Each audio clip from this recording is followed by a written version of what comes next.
Ghost Train.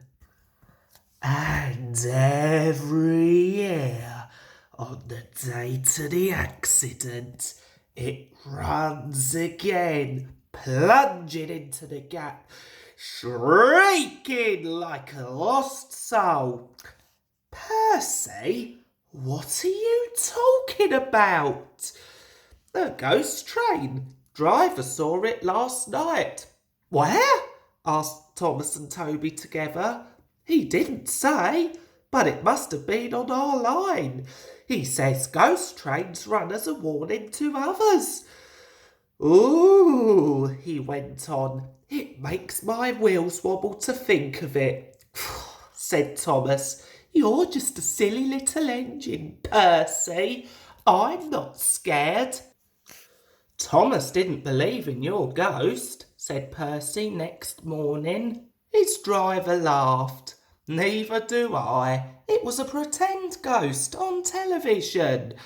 Percy was disappointed, but he was too busy all day with his stone trucks to think about ghosts. That evening he came back light engine from the harbour. He liked running at night. He coasted along without effort, the rails humming cheerfully under his wheels and signal lights changing to green at his approach. He always knew just where he was, even in the dark. Crow's Farm Crossing, he chanted happily. We shan't be long now. Sam had forgotten that Mr. Crow wanted a load of lime taken to 40-acre field.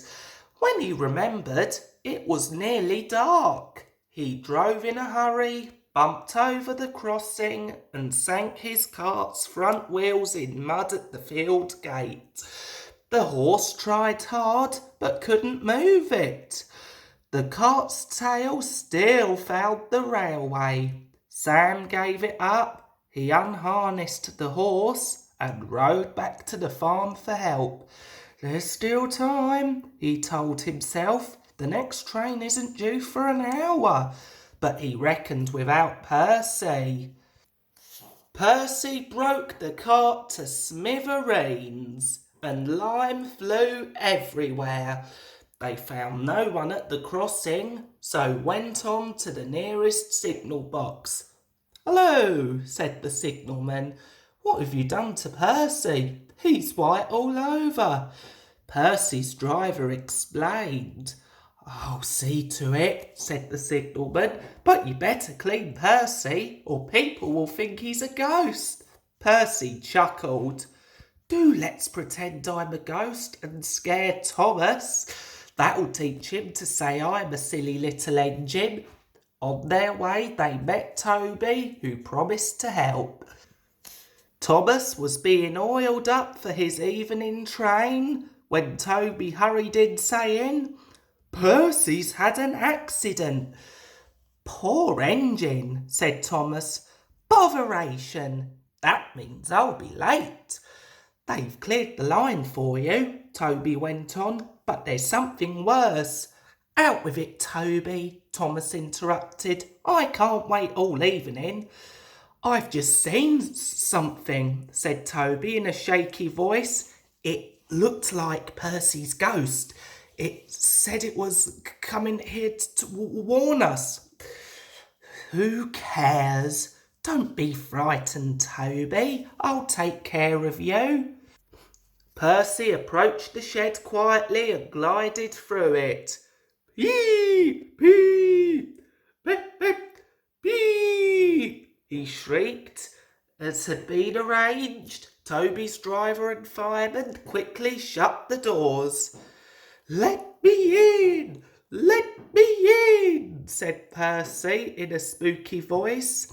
No, no, answered Toby.